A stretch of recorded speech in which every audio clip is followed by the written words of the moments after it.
ప్రభుత్వం వచ్చి అంటే ఈ కూటమి ప్రభుత్వం వచ్చి దాదాపు 11 నెలలు కావస్తుంది. ఎలక్షన్ అయిపోయి దాదాపు సంవత్సరం పైన అయిపోయింది.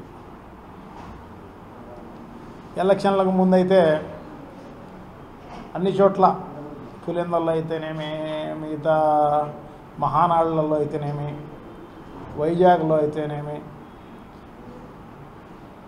ఇంకా ఎలక్షన్లకు ముందు జరిగిన మీటింగుల్లో అన్ని దానిలలో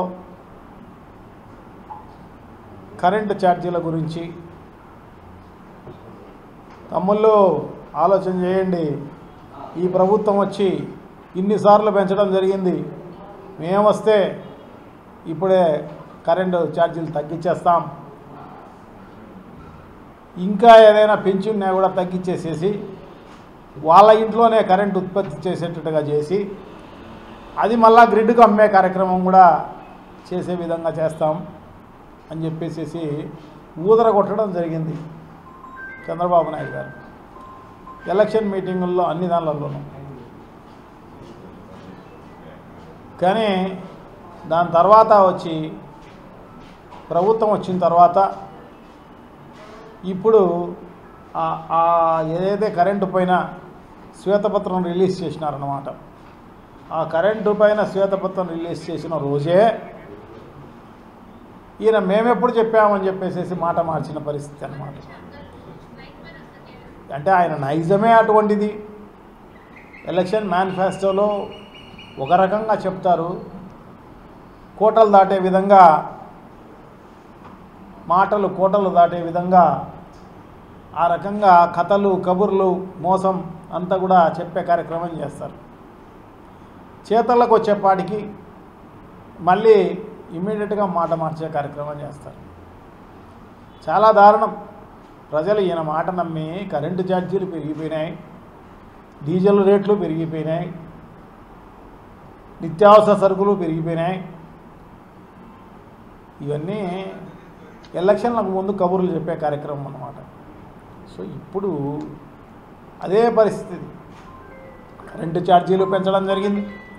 లాస్ట్ ఇయరే దాదాపు 6,450 కోట్ల రూపాయలు లాస్ట్ ఇయర్ డిసెంబర్లో పెంచడం జరిగింది. అది మళ్ళీ ఈ జనవరి ఫిబ్రవరిలో బిల్లు వచ్చేపాటికి 9,000 కోట్ల రూపాయల బిల్లు పెంచడం జరిగింది. దాదాపు 15,485.36 కోట్ల భారాన్ని ఈ 10 నెలల కాలంలోనే చంద్రబాబు నాయుడు గారు ప్రజలపైన భారం వేసిన పరిస్థితి అన్నమాట. చాలా దారుణం. ఇది ఒకటే కాదు, గ్యాస్ ఆ రకంగా పెంచడం జరిగింది. అలాగే నిత్యావసర సరుకులు అయితే అందుబాటులోనే లేని పరిస్థితి, కొనే పరిస్థితుల్లోనే లేరు ప్రజలు.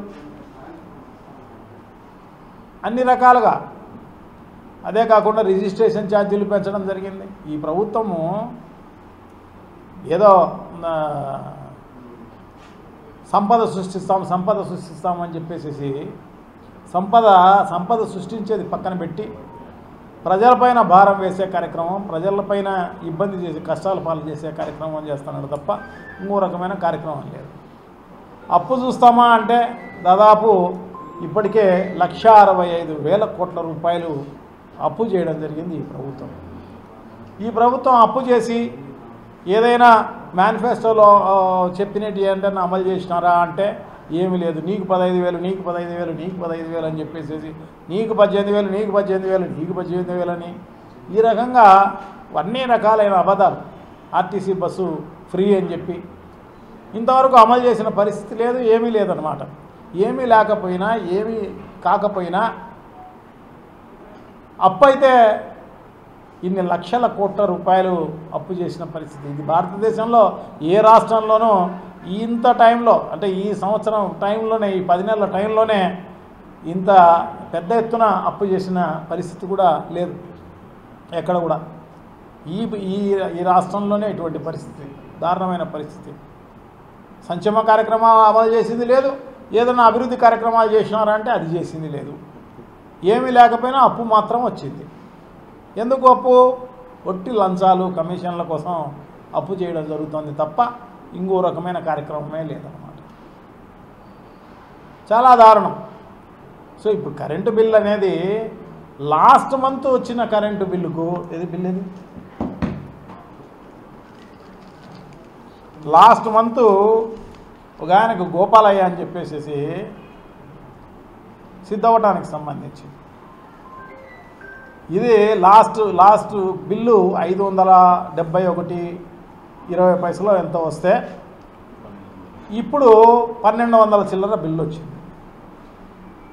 చూడండి, ఏం తేడా ఏం లేదు. అప్పుడు ఎంత కాల్చినారో ఇప్పుడు అంతే కావడం జరిగింది అన్ని యూనిట్లే. కానీ ఇది ఒకటి ఉదాహరణకు మాత్రమే. ఈ రకంగా దాదాపు డబల్ కావడం జరిగింది లాస్ట్ మంత్కు ఇప్పటికే. ట్రూ అప్ ఛార్జెస్ అని చెప్పేసి పెంచే కార్యక్రమం. అంతకుముందంతా ₹5.70 ₹72 పడేది. ఈరోజు ఒక బిల్లులో ₹8 చిల్లర ₹8.40 ఉంటుంది. ఇంకొక బిల్లులో క్యాలిక్యులేట్ చేస్తే ₹9 చిల్లర ఉంటుంది. దానికి ఇది కూడా లేదన్నమాట. బెంచ్ మార్క్ కూడా లేదు. ఇది అది అనేది ఎట్లా అంటే అట్లా పెరిగే కార్యక్రమం అంతా కూడా చేస్తున్న పరిస్థితి అన్నమాట. ప్రజలను దోచుకునే కార్యక్రమం. ఎందుకంటే ఇప్పుడున్న పరిస్థితుల్లో రైతులకు సంబంధించి తినేమి అన్ని దానిలకు వాళ్ళందరూ కూడా కరువుతో విలవిల్లాడుతున్న పరిస్థితి.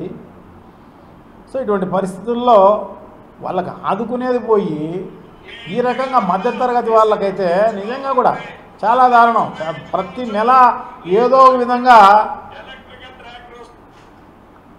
విధంగా డబ్బులు వాళ్ళకు ఏదో ఒక స్కీములో డబ్బులు వచ్చేటి జగన్మోహన్ రెడ్డి గారి టైంలో. సో ఇప్పుడు ఆ డబ్బులు రావడం లేదు. తడిపి మోపడయ్యేంత ఖర్చులు పెరిగే కార్యక్రమం అంతా కూడా జరుగుతున్న పరిస్థితి అన్నమాట. ఎందుకు తెచ్చుకున్నాం ఈ ప్రభుత్వాన్ని, చంద్రబాబు నాయుడు గారిని అని చెప్పేసి ప్రజలందరూ తలలు బాదుకునే కార్యక్రమం అన్నమాట. పాలిచ్చే ఆవును పోగొట్టుకొని తన్నే దున్నపోతునో గాడిదనో తెచ్చుకున్నామని చెప్పేసి బాధపడే కార్యక్రమం జరుగుతుందన్నమాట. గతంలో అట్లా కాదు. జగన్మోహన్ రెడ్డి గారి పరిపాలనలో ఆయన 6,663 వ్యవసాయ కనెక్షన్లకు స్ట్రెంథన్ చేసేదానికి దానికి అంటే పాత ఎప్పుడో బ్రిటిష్ కాలంలో ఉన్న కేబుల్స్ను మార్చిన పరిస్థితి కూడా లేదు. ఆ కేబుల్ను మార్చి దాని తర్వాత దానికి కావాల్సిన సబ్స్టేషన్స్ పెట్టి ఇవన్నీ కూడా చేసేదానికి దాదాపు 1,800 కోట్ల రూపాయలతోటి అవన్నీ కూడా ఆర్డిఎస్ పథకంలో అది అభివృద్ధి చేసిన పరిస్థితి అన్నమాట. అదే గారు ఈ రాష్ట్రంలో 2 కోట్ల మంది వినియోగదారులు ఉన్నారు. ఇంటికి సంబంధించి ఇళ్ళ వినియోగదారులు ఉన్నారు. వాళ్ళందరికీ కూడా నాణ్యమైన కరెంటు ఇవ్వాలన్న ఉద్దేశంతో దాదాపు 10,000 కోట్ల రూపాయలు ఇన్వెస్ట్ చేసి బాగా నాణ్యమైన కరెంట్ ఇచ్చే కార్యక్రమం చేసిన పరిస్థితి అన్నమాట. అదే కాకోకుండా దాదాపు తెలుగుదేశం పార్టీ ప్రభుత్వం దిగిపోయే నాటికి 2019లో దిగిపోయే నాటికి దాదాపు 8,600 కోట్ల రూపాయలు ఉంటే 8,600 కోట్ల రూపాయల బకాయిలు పెట్టిపోయింది ఆ ప్రభుత్వం. జగన్మోహన్ రెడ్డి గారు వచ్చిన తర్వాత ఆ బకాయిలు మొత్తం కూడా తీర్చడం జరిగిందన్నమాట. సో ఈ రకంగా జగన్మోహన్ రెడ్డి గారి పరిపాలనలో ఒక నాణ్యమైన కరెంట్ ఇవ్వడమే కాకోకుండా అసలు కరెంటు ఛార్జీలు పెంచకోకుండా ఏపీ ఈఆర్సీతో అంటే నియంత్రణ మండలి ఉంది కదా, ఆ మండలికి సంబంధించిన ఈఆర్సీతో మాట్లాడి కరెంటు ఛార్జీలు ఏమాత్రం ప్రజలపైన భారం పడకోకుండా ప్రభుత్వమే భరించే విధంగా జగన్మోహన్ రెడ్డి గారి పరిపాలన సాగితే సో ఈరోజు దాదాపు 15,485.36 కోట్ల రూపాయల భారాన్ని వేసిన పరిస్థితి అన్నమాట ప్రజలపైన. చాలా దారుణం, చాలా దుర్మార్గం. ఈ ప్రభుత్వం గురించి ఎంతో ప్రజలు కలలు కనడం జరిగిందన్నమాట.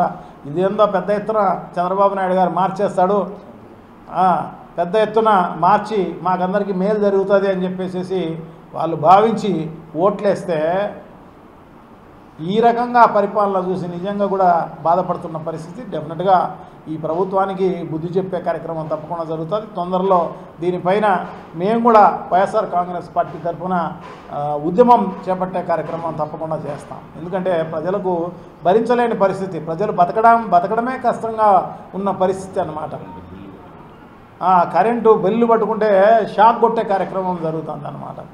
సో అటువంటిది షాకులకు గురవుతున్నారు కాబట్టి డెఫినెట్గా ప్రజలను మేల్కొల్పాల్సిన అవసరం ఉంది. ఈ ప్రభుత్వానికి బుద్ధి చెప్పాల్సిన అవసరం కూడా తప్పకుండా యాజ్ ఏ ప్రతిపక్ష పార్టీగా ఉంది కాబట్టి డెఫినెట్గా మేము ఉద్యమాలు చేసే కార్యక్రమం తొందరలోనే చేపడతాము అని చెప్పి తెలియజేసుకుంటూ, సో ఇప్పటికైనా కూడా బుద్ధి తెచ్చుకొని ఇంకా 4 ఏళ్ళ టైం ఉంది. ఈ 4 ఏళ్ళ టైంలో ప్రజలకు ఉపయోగపడే కార్యక్రమాలు చేయండి. తద్వారా ఎంతో ఇంతో మంచి పేరు వచ్చే కార్యక్రమాలు చేస్తారు తప్ప ఇట్లా అప్పులు చేసి ప్రజల నెత్తిపైన భారం మోపించే కార్యక్రమం చేసి మీరేదో పబ్బం గడుపుకునే కార్యక్రమం, మీ సొంతానికి పబ్బం గడుపుకునే కార్యక్రమం అంతా కూడా చేస్తున్న పరిస్థితి ఉంది. డెఫినెట్గా మీకు బుద్ధి చెప్పే కార్యక్రమం తొందరలోనే ఉంటుంది అని చెప్పి తెలియజేసుకుంటూ సెలవు తీసుకుంటున్నాం. Thank you. నమస్కారం.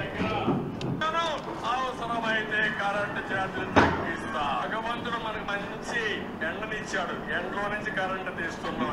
ఇప్పుడు భగవంతుడు మనకు నీళ్లు ఇచ్చాడు, నీళ్లలో నుంచి కరెంటు తీయచ్చు, గాల్లో నుంచి కరెంటు తీయచ్చు.